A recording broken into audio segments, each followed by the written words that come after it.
Quel souvenir vous gardez des Girondins? Lorsqu'on vous dit Girondins de Bordeaux, tout de suite vous pensez quoi? Mitigé, C'est-à-dire? complètement. C'est-à-dire qu'on a eu des très bas et des très hauts. Alors, Et donc, c'est pas monotone. Ça n'a pas été monotone. le plus haut, c'est quoi pour vous?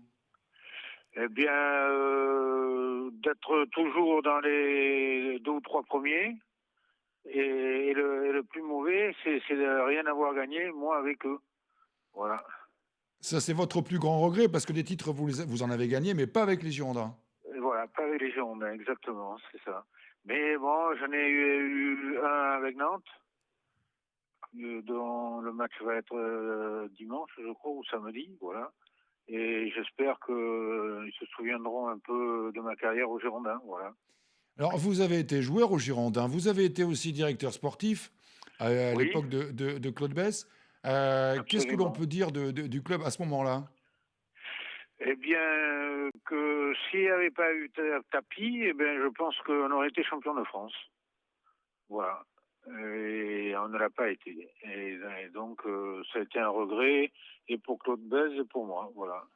L'époque Claude Bess, c'est pour vous la plus belle en ces Bon, on peut pas 140 ans dire de que ce club? soit on peut pas dire que ce soit la plus belle vu comment elle a terminé.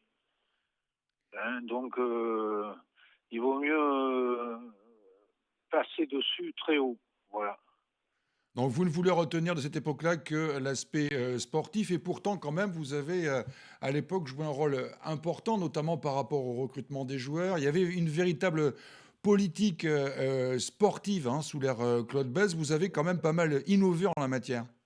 Mais absolument. Mais bon, on ne nous a pas laissé le temps de terminer, surtout. Et c'était une époque difficile avec ces histoires avec Bernard Tapie qu'il y a eu entre Claude Bess et lui. Et tout a été faussé pendant au moins 2 ou 3 années. Mais bon, c'est du passé. Hein. Chacun est parti de son côté. Voilà. Il y en a qui sont au ciel, d'autres en enfer. Et puis,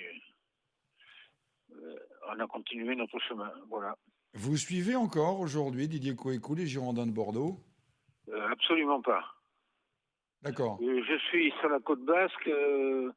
Je suis du côté de Biarritz, dans la montagne un peu. Non, je pense que tout ça c'est du passé et j'ai fermé la porte derrière moi. Un Voilà. passé douloureux hein, pour fermer la porte comme ça, ne pas ne Oui, plus. absolument. Oui, on s'est un peu coincé les doigts, oui.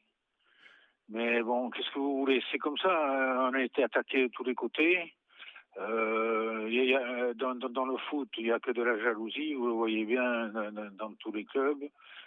C'est moi-ci, c'est moi-là, c'est moi-ci, c'est moi-là. Et donc, ils se sont tués et entretués. Voilà.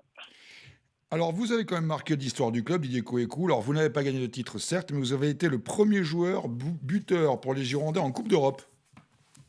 Ah, merci, vous me l'apprenez. Je ne me souvenez pas. C'était face au Borussia Dortmund en septembre 64. Voilà, vous avez Ah, marqué ben, l'histoire du club, Didier Coécou. ah oui, oui, oui, c'est vrai, je m'en souviens maintenant que vous me le dites, oui. Oui, bon, ben, c'est une chose qui n'est pas donnée à tout le monde, alors que le Borussia Dortmund était en haut du tableau, c'était bien, voilà.